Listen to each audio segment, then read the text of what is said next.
Selamat pagi semuanya, yang terhormat Dr. Intan Renata Silitonga, SPOG KMKes. Sebelum presentasi dimulai, mohon izin untuk memperkenalkan diri terlebih dahulu. Saya Tasya Aurelia, MF 2081, selaku moderator presentasi pagi ini dengan anggota Anggun Retno Utami, Fitri Indriani, Citra Auria Saputri, Nafisa Kniajanita, untuk memperlangsung dari satu. Materi yang pertama yaitu definisi eklamsia.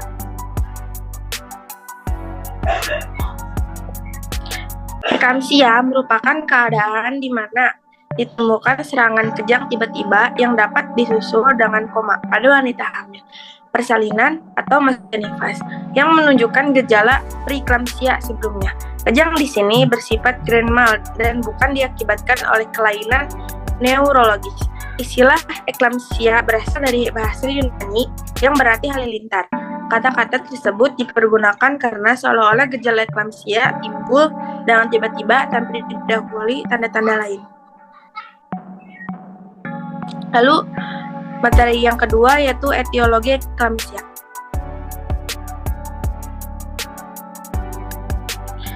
Penyebab terjadinya preeklamsia dan eklamsia sampai sekarang belum diketahui dengan pasti. Muncul berbagai macam terkait penyebab penyakit ini, yakni faktor genetik, imunologi, endokrinologi, nutrisi yang buruk, kelainan struktur uterovaskular, hingga infeksi. Namun, terdapat satu teori yang menduga bahwa gangguan permeabilitas berperan dalam pengembangan eklamsia. Gangguan permeabilitas tersebut menyebabkan aliran darah ke otak terganggu sehingga terjadi gangguan proses autoregulasi pada pembuluh darah otak.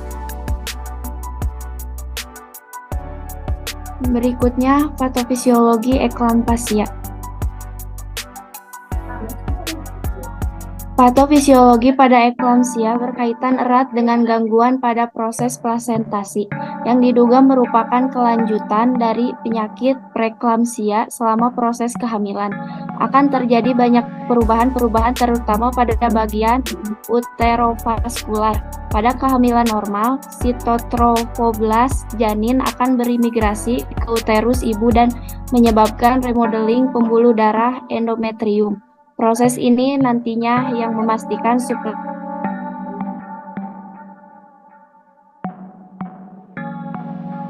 preeklamsia terdapat invasi sitotrofoblast yang tidak adekuat, sehingga remodeling pada arteri-arteri spiral terganggu, dan pada akhirnya menyebabkan suplai darah ke plasenta menjadi kurang.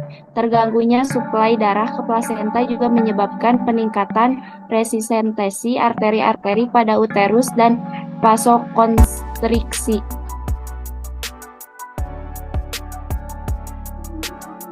Pemeriksaan fisik eklamsia. Kebanyakan pasien eklamsia memiliki manifestasi klinis kejang dan hipertensi onset baru yang dapat disertai dengan edema anasarka dan proteinuria. Kejang eklamsia bersifat tonik-klonik umum yang biasanya berlangsung selama 60-90 detik dan diikuti dengan prostictal state atau penurunan kesadaran setelah kejang. Hipertensi dapat dikatakan onset baru jika muncul pertama kali saat kehamilan atau umumnya lebih dari 20 minggu dengan tekanan darah sistol lebih dari 160 mmHg atau tekanan darah diastolik lebih dari 110 mmHg. Selain itu, pemeriksaan tanda-tanda vital dapat ditunjukkan takikardia dan takipnea. Pemeriksaan fisik dada akan menunjukkan suara napas patologis seperti ronki atau rels. Pemeriksaan fisik abdomen akan menunjukkan nyeri tekan pada kuadran atas atau epagastrium yang dapat disertai dengan tinggi fundus uteri yang lebih kecil daripada estimasi usia kehamilan. Edema pada tungkai atau edema anasarka juga sering ditemukan. Pengukuran urin output penting dilakukan pada pasien eklamsia untuk menentukan disfusi renal yang dapat bermanifestasi sebagai oliguria dan anuria. Pemeriksaan neurologis pada eklamsia umumnya menunjukkan refleks fisiologis meningkat atau hiperrefleks dan klonus positif.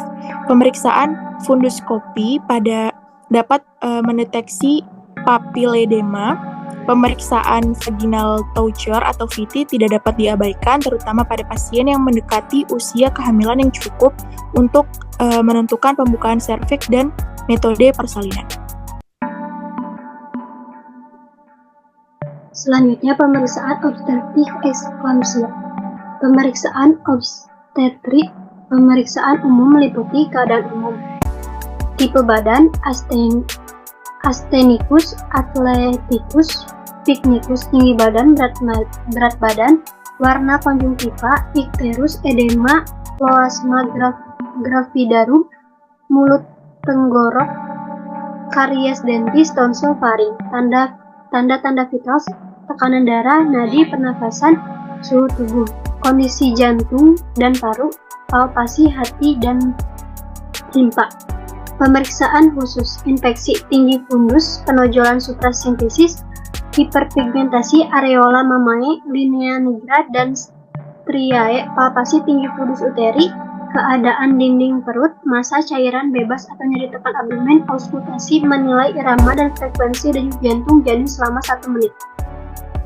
Status lokalis infeksi, labium dan perineum, muara uretra, telur ablus atau sekret abnormal,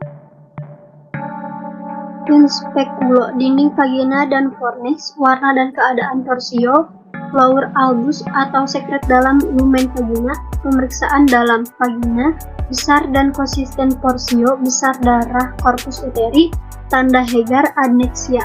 Pada kehamilan di atas 2 minggu dilakukan pemeriksaan palpasi tambahan dengan teknik pemeriksaan Leopold. Pemeriksaan tambahan lainnya antara lain laboratorium rutin dan khusus, pelvimetri, kehamilan lebih dari 36 minggu, USG. Pada pelatihan pemeriksaan obstetri ini akan dibatasi pada pemeriksaan palpasi tinggi fundus uteri dan Leopold serta auskultasi untuk menilai denyut jantung janin menggunakan stetoskop Lianek. Selanjutnya ada penata laksanaan eklamsia.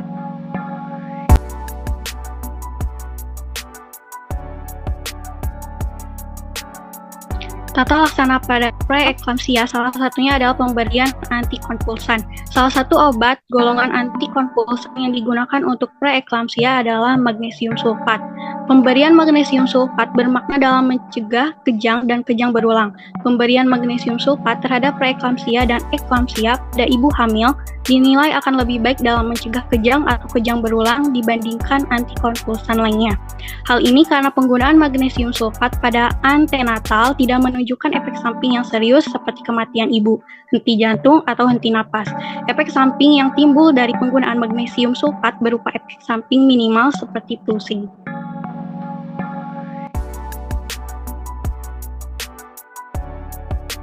Contoh kasus eklamsia. Seorang wanita primigravida usia 20 tahun, usia kehamilan 37 minggu, dengan keluhan utama ingin melahirkan yang disertai dengan kejang. Pada riwayat medis sebelum tidak dijumpai adanya riwayat epilepsi pada kehamilan ini. Hipertensi didiagnosis pada masuk ke rumah sakit karena pasien tidak pernah memeriksakan kandungannya. Kejang berulang terjadi 5 kali sejak 12 jam sebelum masuk rumah sakit. SMRS dan lamanya tiap kejang sekitar 15 menit. Terdapat penurunan kesadaran setelah kejang.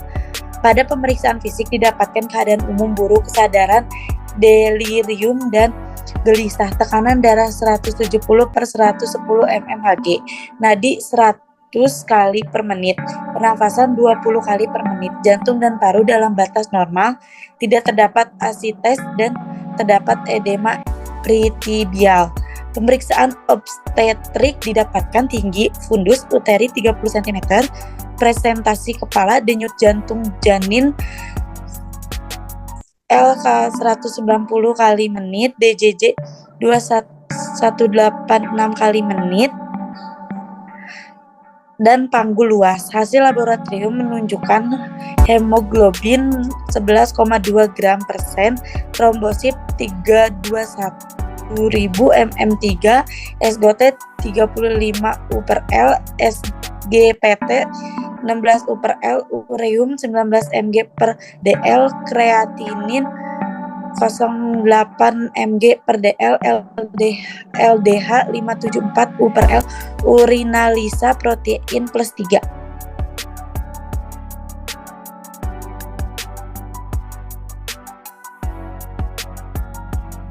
Baik, sekian dari kelompok 5. Maaf apabila ada kesalahan. Terima kasih atas perhatiannya.